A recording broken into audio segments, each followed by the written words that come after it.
The Startup Cabin podcast is brought to you by Cedarwood. Cedarwood rents out senior CFOs to the tech industry from 1 to 5 days a week. For more, go to cedarwood.co.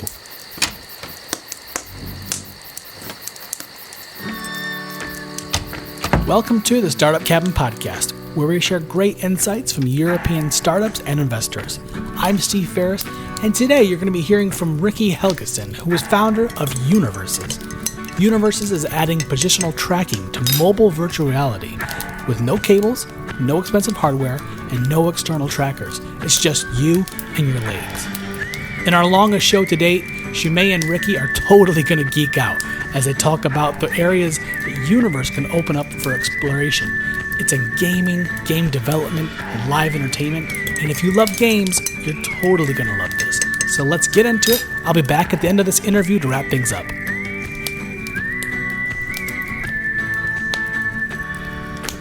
So, welcome to Startup Cabin podcast. Thank you. So, can you tell our listeners a little bit about yourself and what company you run? Yeah, absolutely. My name is Ricky Helgesson. I have been working with IT since my first job in 1996, and I started programming as a 10-year-old kid in 1986. So I've been doing a lot of programming throughout the years, which means that I have also decided to go into many other areas like production, being producer, working as different kinds of managers and so on. But I always have one part in the technology because that's where I'm coming from and that's what I have a lot of interest in. I've been working with games companies, DICE and Frostbite in the past, and doing games even before that in my spare time because of the high interest. Now, a few years ago, we saw VR, virtual reality, starting to come back onto the market through Oculus. And I followed that closely when I was working as a producer and tech lead for the mobile group at DICE in Sweden. And about a year ago, I saw that there was a lot of potential for, a lot of things to do in virtual reality because it's like a wide open market of things that needs to be done to make virtual reality and augmented reality to really be what it can be. So during the summer or end of the summer last year, I started working with some colleagues regarding positional tracking for virtual reality and augmented reality. So we founded this company called Univrses. And what we are doing now is quite interesting. We are actually adding large-scale positional tracking for virtual reality and augmented reality. And it basically means that anyone can put on a virtual reality headset, anything from Google Cardboard to Gear VR, which are Google Cardboard is the cheapest and simplest solution for virtual reality, where you slide your phone into like a $10 cardboard box with lenses, and then you can actually experience virtual reality. To Samsung Gear VR, which is the high-end part, the high-end gear in virtual reality for mobile virtual reality, where you also slide in a phone that is tailored specifically for this Gear VR. And then there's like 50 other mobile headsets out there that you can put your phone inside and experience virtual reality. And we provide positional tracking for all these devices, which means that you can actually put this on, look in virtual reality, look around, and you can actually start walking in virtual reality. So that's what we are adding to this space. You can actually walk around and experience everything as it should be experienced. And the difference is huge because normally with mobile VR, you're in one place essentially, and you can just look around. But if you try to move your head, a lot of people get nausea because you actually don't move in VR. Your head is just being still in VR. as you try to move it.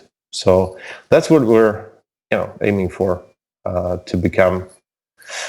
So far, there's no competitors, but we expect, of course, the large companies, they are working with these things we expect, but there's nothing being outed yet. So also the big companies are usually targeting like their specific hardware or their specific area of interest. We don't have any connections like that. We're not married to any of those tech corporations, so to speak. So that means that we can provide this for the wide masses of developers for iOS and Android for any head-mounted display, basically. I mean, it's a very interesting product. We talked about this internally, that VR has come really far, but the motion sickness part is really, really messing it up for a lot of the companies, because you can't play for that long, you can't use them for that long, and I mean, this is what pretty much every kind of VR company is struggling with. How can we get rid of the motion sickness? I saw the videos that you have on your website where you show actually someone else kind of filming, and the person with the VR set, you get to see both the character they are and also how they actually stand in a regular room and see that character move around. And it's for a gamer like me, it's very exciting to see, because that's kind of the ultimate experience, to be able to actually merge so much into the game that you're actually acting and moving like the character.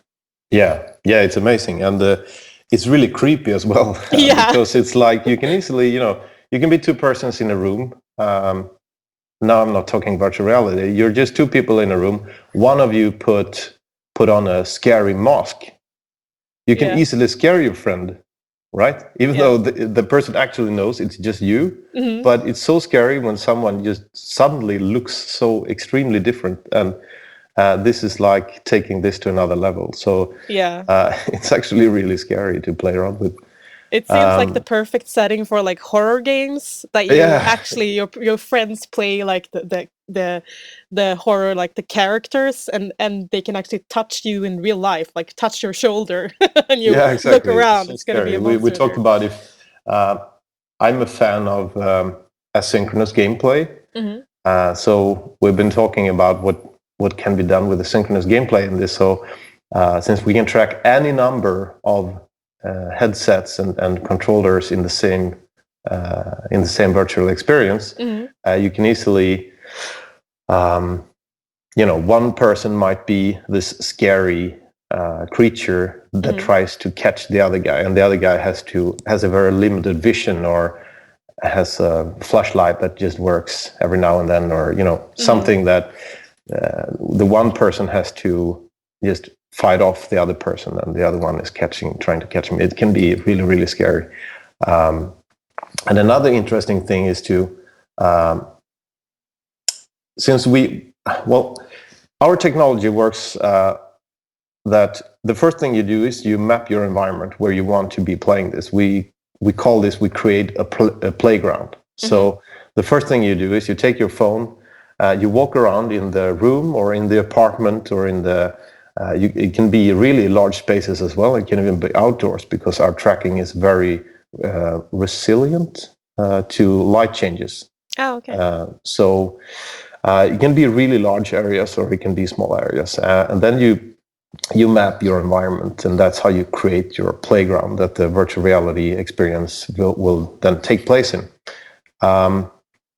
And one thing we also just talked about, we haven't done anything in that area, but we talked about, what if we could find, let's say you map your apartment, you have a few rooms and a toilet and some space you can move around in, and then we try to match you with someone that has a similar apartment on the internet, and then you are either the one chasing or the one trying to get away. And it's really scary. So you don't even know the person. It's like the game Journey, but really, really scary. There can be a lot of things done in that area as well. So I see also like the potential when you can map and actually track a lot of people, and you, as you said, you scan the room, so you have the setting, like the Hmm? physical setting. I'm just thinking about all of these kind of laser dome and Yeah, big absolutely. hackathons and all of these kind of spaces that suddenly you can get so like the experience can be so much bigger. I see like in the future we will probably have kind of VR companies that you go to instead of going to a bar, you go to kind of Laserdome, but for the VR experience. Yeah. And I also see like the possibility when you can map so many people to have it actually for education. I mean, for kids, the immersive experience of actually, if you're talking about China, actually setting the class Mhm. in China and walking them through the buildings or through the history that you're talking about, that potential is just enormous. Yeah, it's amazing. You could easily go down to the sports hall with all the kids, and you could walk around on the wall of China, or you could walk around in some old battle from hundreds of years ago, or anything. Mm. And I think that's it's very interesting. So another thing we've talked about is that you can do. You can create experiences that when you create an experience without technology, you have to decide how large of a playground does my experience need. Mm. So maybe you're saying, okay, this game can be played with anything from 2 times 2 meters up to 5 times 5 meters. So if the player just has a 1.5 times 1.5 meters playground, they won't be able to play it. But one thing you can do is you can create experiences where the playground has to be 20 times 20 meters, for instance. And you can create a game like I'm an old school gamer, so I think about games like Quake and those old school games when I have these ideas. And I think about that you can create a game like Quake where you can walk around like 4 times 4 people in this 20 times 20 meters area, and you can walk around, doors opening when you walk up to them. You can step on something to pick up quad damage, and you can have all kinds of pickups, and you stand on something that opens the door for your friend so he can walk through, and any of these experiences that can be carried out in, for instance, in a sports hall, or if you have some outdoor area that's big enough, for instance. So I think that's also a totally new game genre that hasn't been it's never been possible to do before. The internal name we use for that is sport, in a lack for a better word. But I think that is also a quite interesting thing that will open up. But what you're saying about the Laserdome thing, where you create a virtual world and a physical world that match up. I mean, that's a dream of mine. Actually, literally a dream of mine since, I don't know, 20 years back. I've actually woken up several times throughout years and thinking, and the dream was that I was walking around in virtual reality, touching stuff, and just going, "Oh wow, this is so real! Wow!" And then I woke up, and then it was not for real, but not for real. Oh well. Yeah. So it's actually happened to me throughout the years. So I think I'm in the right place working with this. So was it the idea itself that made you decide to start your own company and become an entrepreneur? I've always been an entrepreneur. I've started 4 companies before this, and they're all still up and running. So I have actually the only 2 jobs I've had that's not being startups is at Dice and at Frostbite, and that was great fun, and I learned a lot, and it's a lot of colleagues from there that I still have contact with, and it was a great time. But if you're a long-time entrepreneur and get good ideas, you just it's very hard to just not be able to reach out for the dream, so to speak. Mm-hmm. Did you kind of knew early on that you wanted to become an entrepreneur?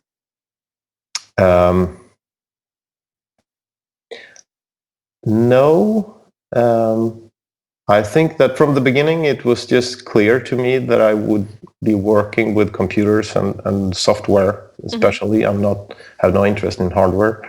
And then I was approached by some people quite early in my career, and they offered me shares in a company, and that's how it started. And then after that, I just started to love the freedom and the way you can think and act when you're part of the company you're creating, and I just gone with it from there. So I wasn't thinking about it when I was a kid, if that's your question. Mm-hmm. So with Univrses, what was your goal when you started it? Was it to just get this virtual reality kind of experience to out there, or what was it? Well, it's still not out there, so mm-hmm. We're still working on that. What was your personal goal? Yeah. The personal goal. I love creating games, and I think it's very interesting to try to create a gameplay experience, especially for when you think about virtual reality. I think when you look at what's been done for Oculus Rift and what's been done for mobile virtual reality, mm-hmm. There's been done so many crappy experiences where a lot of creators so far hasn't been thinking about that virtual reality actually is a very different medium, and things needs to be done differently. So when I started out last summer, just fiddling around, I got my Oculus Rift, and I tried to do something with Oculus Rift to begin with, just to see what I can do. And I wanted to, the interesting thing with virtual reality is when you can feel presence. That means when the brain is fooled, that you're actually there. Mm. And anything that gives that away will just degrade the virtual reality experience to a cool 3D screen. Yeah. So, for instance, if you create a game like a first-person shooter where the player is supposed to be pressing buttons on the keyboard and using the mouse, it's like there's no way you can fool the brain that you're actually running around in a virtual experience when you can hear the sound from your keyboard, you can feel the keyboard with your fingers. It's just it's not working. It's not virtual reality. It's like you have a cool screen that to your game. That's it. There's very limited things you can do when you're sitting at a desk in virtual reality. You can basically do things where you sit down, look around, and experience things happening around you. And that's what most of the great games for Oculus Rift is, simply that. It's horror games where you're sitting in a sofa or on a chair or something. Yeah, because you have to feel the chair or the sofa that you're actually there, because otherwise it's not going to be that scary. Yeah. I think it's interesting what you said about, when you start doing the 3D scanning of rooms to get the actual play field for virtual reality, it also means that you have to change the way you kind of develop games. So the setting for developing games is going to be different. You have to set, as you said, like, is this going to be 20 square meters? Is this going to be 1 square meter? It's setting a new strategy layer on top of developing games. That's going to be very, very different. Mm-hmm. Absolutely. It's going to be interesting to see if the gaming industry kind of hooks onto that and starts kind of testing that now, because, as you said, it's a very complicated kind of area to get it right. When you get it right, it's going to be amazing, but it's going to be really hard to get it right. Yeah, absolutely. Can you explain for the listeners how your product will work with for the game developers, but also kind of for these different mobile VR headsets? Do they? Is it in development stage that they use your product, or is it something you have to, as a user of the product, do you have to hook it up, or how does it work? Yeah. So what we're doing is right now we have a Unity plugin. So any developer that's using Unity could potentially, even though we're not releasing it yet, but they could get started right away. And they will be able to as soon as we release it in a few months. So it's a Unity plugin, and it's very fast to get up and running. What you do is you download and install our plugin into Unity. Then you drag out our main component in your scene, and you have a lot of settings you can do regarding like demands for how large the playground has to be, and things like that. The next thing you do is that anything you want to be controlled by positional tracking, you drag out what we so far call a device. I don't know what's going to be called in the end, but you drag out a device component to any game object. It's actually called in Unity. Any game object that you want to be controlled by a positional tracked phone. So it could be, for instance, if you have a game where the only thing you can do is walk around with your headset on, and that's it, then you will probably have a creature, a character in the game, where you will use the head, the position and rotation of the head. There you will drag out this device thing. Then our component will automatically rotate and move that head. And then the developer should use something that's called inverse kinematics to make sure that the creature's body moves accordingly as good as possible in relation to the head movement. Now, if maybe your game supports that you can have that you can have a phone in your hand, because that's one thing we haven't really talked about yet with our technology, is that you can track many players with their headsets on, but you can also track a player that has a phone in their hand. And then we track the device the exact same way with camera-based positional tracking. So if you have a phone in your hand and maybe you use the volume buttons as triggers, you can move this around and you will actually see in virtual reality the movement of maybe it's a gun in your hand, or it's a torch, or it's something else. You will see how it moves exactly in relation to your head. When I was trying this out early on during the autumn, when we were still using an Oculus Rift as the rendering device, and we had just taped a phone on top of the Oculus, and we had another phone in the hand. And I was trying out, I had a toy gun, and then I had the same gun. I found the exact same replica gun on Unity Asset Store. So I was using the exact same gun, and I had taped the phone onto the gun. So I was just holding the gun in the real life, and I was looking at the gun in virtual reality. And it was so real, I was just looking at how awesome this gun looked. It was a really nice model. And then I accidentally moved it so close that it got through the near clipping plane. The near clipping plane is where the game engine essentially stops rendering stuff. So I moved it too close to my face. And then when it dissolved before my eyes, there was like a split second when I was so terrified. It was like, wow, the world is falling apart before my eyes. It was, just a split second where it was like Avatar or The Matrix, or it was really interesting moment there. The nice thing with this technology is that as a developer, you can just, put these device components on any of your things in Unity, and then you can just let a lot of people walk around. They can have one phone in each hand or whatever. And the nice thing is that the cost for the end consumer is a virtual reality headset, a mobile virtual reality headset which is from $10 to $200, where there are really good ones for $40.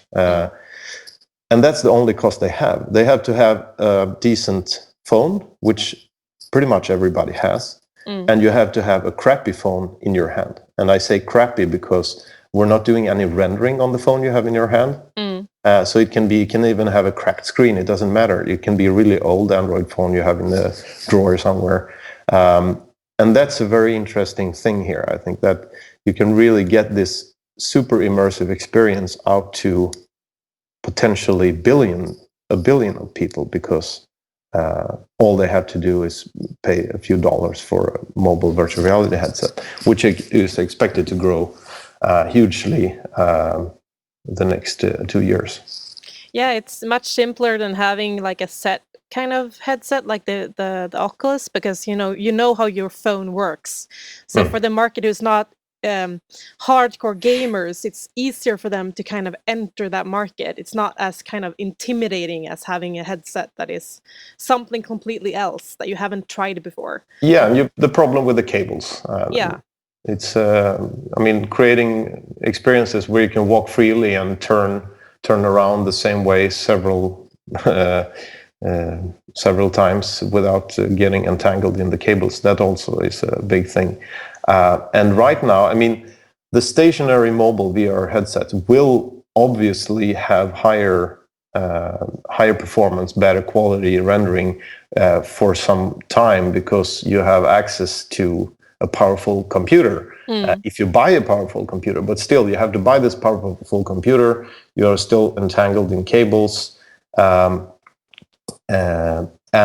if we look on the mobile side, interesting things are happening, like the Samsung S6 that just came out. It has 8 CPU cores, and a GPU. So it's really amazing what's happening in this area, and it's expected that during this year, the processing power of a mobile device will be higher than an Xbox 360, and it's continuing to climb very rapidly. So it's not going to be very far before we can get nearly the same experience on mobile devices. And it's right now, if you try experiences on a Samsung Gear VR and compare that to Oculus DevKit 2, it's impossible to say which experience is the better. The better thing with Gear VR is that you have no cables, and you can easily bring it with you to a meeting or some friend in a cafe or whatever, which is harder with bringing computer cables and Oculus Rift and the camera you have to mount on the wall and so on.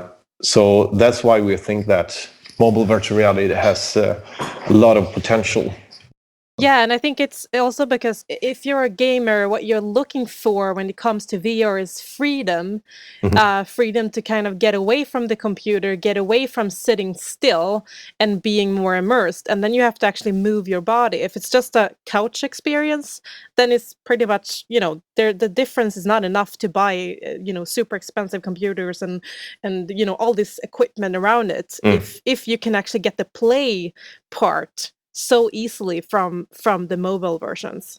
And yeah, it's just easier. Yeah, exactly. So, yeah, I'm super excited because it's so interesting that because I was thinking about that when I looked at your product, that if I was wondering if you were going to do that with actually having something in your hand as well, because that's what a lot of people are missing with VR, especially when you talk about FPS first-person shooter games, which is one of those games that a lot of people are excited to kind of have that immersive experience. One question that you haven't asked yet, but a lot of people think about when I say walking freely in mobile virtual reality is how long time will it take before I accidentally trip on my sofa or make my television fall into the ground or anything like that. And that's essentially when we have mapped the environment. Yeah, exactly. That's the 3D mapping part. Yeah, that's it's a 3D mapping, but then missing. you can also set your bounds. So even though you mapped your entire apartment or your entire living room, maybe you just want to play in part of it, and then you can create a bounding volume or bounding area where you will be experiencing this experience. And what we do there is we provide this polygon to the game developer. So then the game developer can use that for anything. So in the game we're creating, it's called Wands, which is a wizard's duel, basically a magical duel between two people with magical wands.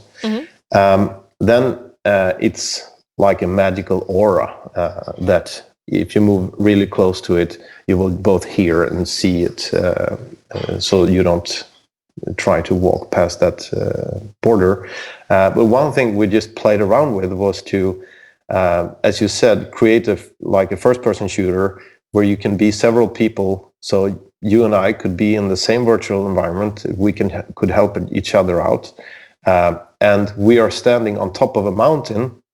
And the shape of the top of the mountain has the shape of the bounds of our playground. See what I'm saying? Yeah. So there's no thing coming, there's nothing distracting our vision just to tell us where we can't walk. It's very neatly just built into the game.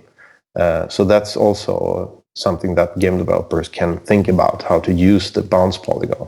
And that's going to also be a challenge for them, because suddenly they have to not only control the characters in the game, but also think about, not letting people jump off the mountain. It's going to be like thinking about people's behavior in games are going to be very different, because it's going to be how they move, not how they click or where they look. So user experience and testing is going to be, evolve even more. Yeah, exactly. The cool thing is that being in virtual reality, holding a phone in your hand, and when you look in the virtual world, you actually see your hand and your arm, and we have this inverse kinematics, making sure that the arm and the body moves pretty realistically. We don't know exactly how you move your elbow, for instance, but usually if we just configure the inverse kinematics properly, you won't notice it. And the difference between where you actually have your hand and where you perceive to have your hand in virtual reality, we have a diff that's less than 5 centimeters. And when we did some tests with this, and it seems that as soon as the difference is less than 10 centimeters, the brain adapts almost instantly. So if it's 15 centimeters, your brain will say, okay, there's a hand here that's moving just like the real hand, but slightly off. But as soon as we go below 10 centimeters, the brain just adapts and just thinks like, okay, this is my hand. So that's quite interesting, and we're somewhere between 3 and 5 centimeters diff there from reality. And then from the second, like frame to frame, we have millimeter precision. Cool. For devices. So this game, can you play it right now, and where can you find it? No, it's not released yet. So we're releasing the technology and the game. The thought we have is to release the game and the technology at the same time during the autumn. Okay, during the autumn. Yes, and because we basically do the game so that we can show what you can do with mobile virtual reality using positional tracking. So I'm talking about so many things at the same time, but what the game is really about is that you can do attack spells. You can cast fireballs, for instance, at each other. You can cast them directly on, or you can cast them in an arc.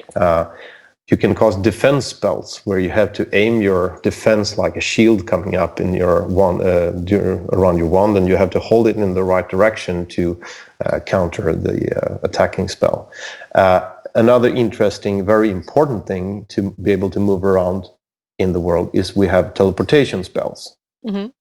So when you play this game, maybe you just have a playground of 2 times 2 meters.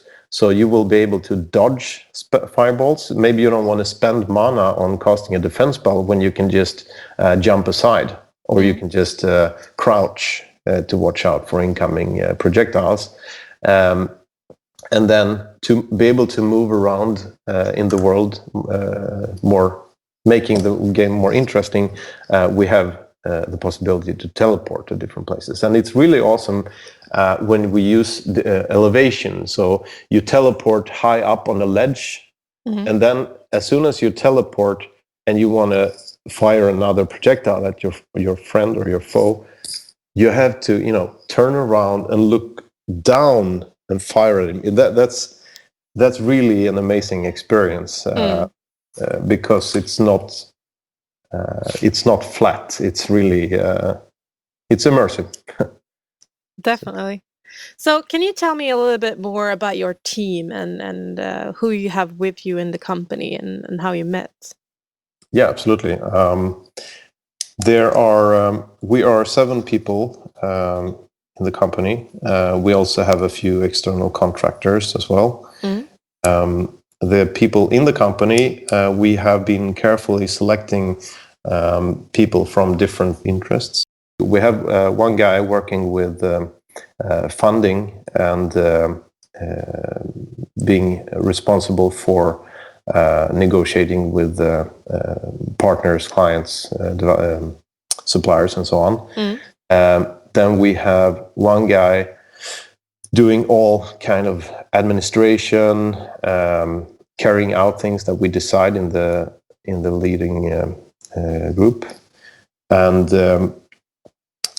basically everything, economy, administration, and other things. And then we have me, which is doing, we're acting as producer, day-to-day manager, and CTO. And then we have a really talented programmer who's working on the tracking solutions and the low-level tracking and communication layers for making sure that all these devices communicate properly with each other. And we have one person that's audio and music producer, because in virtual reality, audio becomes even more important than in traditional movies or traditional games, because making sure that things sound correctly and from the right places in the virtual world and so on really affects the feeling of presence by a lot. Definitely. So that's why we brought this expertise into the company. He's also a talented game designer. So, and then there is one guy working with web production. We haven't seen his work publicly yet, but it's coming out soon. And he's also working with visual design, art direction, and so on. So how long have you been developing the game, for example? The idea started during the autumn, and the real development started basically after beginning of this year. So the ideas have been, we've actually been talking about the ideas around the game and forming the games during the autumn, but the actual development started in the beginning of this year. So how are you going to release this when you release it? How are you going to release it to, is this going to be released to the developers first, or to get people to start producing games, or at least game tests for it? Yeah, so we have a few ideas. We will run a Kickstarter for the game. Because we both as a marketing thing, and also that we need people's engagement and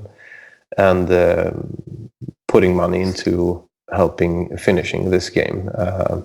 So that's one strategy, doing a Kickstarter for that. And we talked earlier about doing a Kickstarter around the technology, but for several reasons that's just not possible. I'm not going into that right now if you don't want to, but it's not a good idea. So we decided to find a project that we could kickstart that just shows off the technology, and then we came up with this once Magic Duel game now. It's smart because I mean, when it comes to Kickstarter, actually, it's like 60% of the campaigns that get funded, and the ones who get funded the most is games. So it's actually, I think it's a really clever move to Yeah. show the technology with the game Yeah, exactly. instead of the other way around. Yeah, and then Just we have gets engagement. discussions with some game companies, and hopefully we can get some other game companies starting to develop games pretty soon, also, so that we can have more games on the market as the technology comes out. We also have contact with a developer that has been running these Laserdome experiences that want to create the world's first virtual reality dome. And we're talking about starting to experiment on this quite soon. Where the interesting thing, when you do a virtual world and the physical world are the same, you can put things in the real world to even more induce presence. So, for instance, you can put a heat lamp in the real world. And when you walk past it, you will feel that heat. But in the virtual world, there's a lava lake or there's something else. You can have fans blowing at you. And when you walk past there, you feel the wind, and you're actually walking past a huge window going from top to the floor. And you feel like, oh, shit, I don't want to fall out there. So there's a lot of things you can do when you match the real world with the virtual world. So there's a lot of interesting things going on there. So I hope that, I mean, if we can get that up and running also in time for the release for the technology, I think that will also create a lot of press. Yeah, definitely. A lot of, yeah. And that's what I was thinking about also, about the kind of Laserdome experience. If you get a team of pretty good, probably like advertising kind of film editors and those who set the stages for those kind of environments, they know how to kind of manipulate environments and manipulate kind of the effect. And yeah, I just want one of those Laserdome VR, Yeah, exactly, virtual reality domes where I can shoot zombies. Exactly. That's like the ultimate experience. So, do you think it's most interesting to do this experience as a co-op thing, or as a like deathmatch free for all, or what do you think is the most interesting? I think, I mean, both kind of genres are really big. If you look like FPS, like first-person shooter games, I mean, my experience is, you know, I do FPS games with my best friends, and we co-op. I mean, we have our own language, how to talk to each other when we co-op. So I think that genre is going to be very much about cooperation, because also when it's FPS games, I mean, it's a lot about kind of being an army or a team or a SWAT team. And then you can really get really good together with your friends. But I think the deathmatch, if you look at like Tekken, those kind of games that are more like party games, I think you can get a lot of engagement there too. So I think the experience, how much you have to do with the world around you, is going to be so different. Because if you think about like deathmatch games, often you don't care so much about the look of the environment and stuff like that. It's more about how fast you are. While with an FPS game, it's kind of like, what's the next kind of building? Can I hide? Can I not hide? You know, do we have cover? It's more about like the environment in that kind of way. You have to, as you said, with the heat and the wind and stuff like that. If that affects your gun, that you can't shoot straight.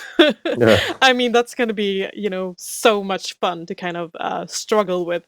While if it's really fast for those kind of deathmatch kind of versions, I mean, that's going to be a lot of fun too. I think it's just different kind of players. Yeah, I think when you talk about these experiences, I think it comes clear that both our company and our technology and the company creating such an experience will have to have disclaimers at the size of I don't know what. Yeah. But I think, I mean, as long as you match it properly between the virtual world and the real world, you shouldn't hurt yourself too much. Exactly. And I mean, the ones who have kind of run those kind of Laserdome places before. I mean, they know how to work with those kind of groups coming in and doing these kind of battles. So I think they're the perfect ones to kind of start it off. But I also think that if you're going to make it interesting, they can't have a set setting. They probably have to be more like kind of a movie production company, that they release a new big version each year. So it's like a new kind of setting or something. I think that's a super interesting evolvement of their development and of their companies. But think about Laserdome. Laserdome, if you have a Laserdome setting, it's not changing that much over the years, right? Mm-hmm. Which means that they can only get so much customers because, you ask someone, have you done Laserdome? Yeah, I did it half a year ago. Do you want to do it again? We'll see, maybe next year. Yeah. But as you say, it's like they can advertise. We have now new experiences. We have still have the same. They don't have to change anything physically, basically. And they can just create a new production. Well, it's still a lot of work, but they can create a production in the virtual world, and possibly even letting a group of people coming to the studio can decide what do you want to play today. Yeah. And I think that kind of connection, probably it's going to be like more professional kind of gaming and indie developers that do games that maybe produce it for them, but they kind of provide the setting to have, put it up pretty much. One thing we discussed was to start meetups, starting here in Stockholm first, and try to get other people interested to start meetups in other places. The interesting part with this meetup would be that we choose a location, for instance, a Laserdome arena, or some other. It doesn't have to be. It can be any kind of building, really. And the meetup takes place in these premises. And before the meetup, we send out the measurements for the premises, and we also create a very, very simple virtual object for the room, or for the rooms. And then the developers, indies and anyone interested can just work with that model to create their own world and experience. And then we have meetups every month or every week or whatever, where we book this premises and people can try out their experiences with the people visiting. That could be a way of getting this into the hands of a lot of people and just play with it. Yeah, because that's also like one extra layer for developing this. You have to actually have a venue or a setting to try the game. You can't just send a link to people. You have to actually have them there. Yeah, but still, you can do the other way we talked about earlier, where you just need a flat space of 10 times 10 meters, for instance. Then it's very much easier to. You can easily create a game where you have one level which is 4 times 4 meters, one which is 10 times 10, and one which is 20 times 20. And then if people want to experience the big ones, they need to find. Maybe people will be renting sports halls in the future, but instead of playing badminton, they play these virtual reality arena games. Oh, I think definitely. I mean, there's so much, as we talk about this, like Laserdome and all, there's so many markets around this that is kind of gonna be a bit disrupted, just because you are actually gonna need a physical space of some kind. But that also gives another layer of just imagination, what you can create. As you said, you can be in pretty much a forest and play FPS games, running around with your phone. The tracking is good, and it will improve over time. But I mean, we struggle if we have a room where some of the walls are just completely white without any features at all that we can track. Then the tracking won't work. And the same outdoors, it can't be just any place. It has to be, some features that can be tracked. And if you're in so that's it. But it works outdoors. A problem with outdoors can be if you have a flat ground, which is very just asphalt, and there's no features there, and then you have all the tracking points far off in the distance. the jitter will be bigger, because the closer the tracking points are, the less the jitter. So there are those issues. But most of the time, environments are not that super clean, which means that there will be tracking points. So it's actually better to have a bit like clutter at home. Yeah, you should. Don't clean your house too much. It's gonna end up with people like saying, no, don't like, don't like clean my apartment. There's trash on the floor. Don't touch it. Yeah. It's for my FPS game tomorrow. Oh, okay. So much fun talking to you, Ricky.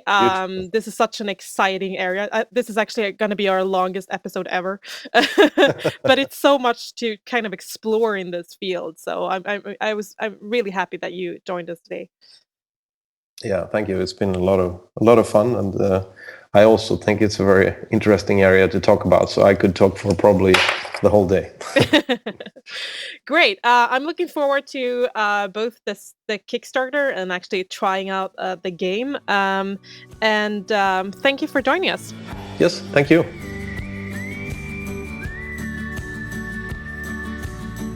You've been listening to Ricky Helgesson from Univrses, talking with Rhodin. If you want to learn more about Univrses and their upcoming game Wands with the Dueling Wizards, you can visit their website at Univrses, that's UNIVRSES.com. If you're an entrepreneur near Stockholm, Sweden, there's a great opportunity now for you to grow your business. Startup Cabin Tribes is where you'll have entrepreneurial peers helping you achieve your business goals over the next 12 months. Together, you're going to learn how to build a team around you and your personality, how to reach your company goals together, and develop better strategies in marketing and sales. And there's a whole lot more. You can read all about it and apply to be part of our next tribe at startupcabin.com/tribes. Until next time, we wish you all much success.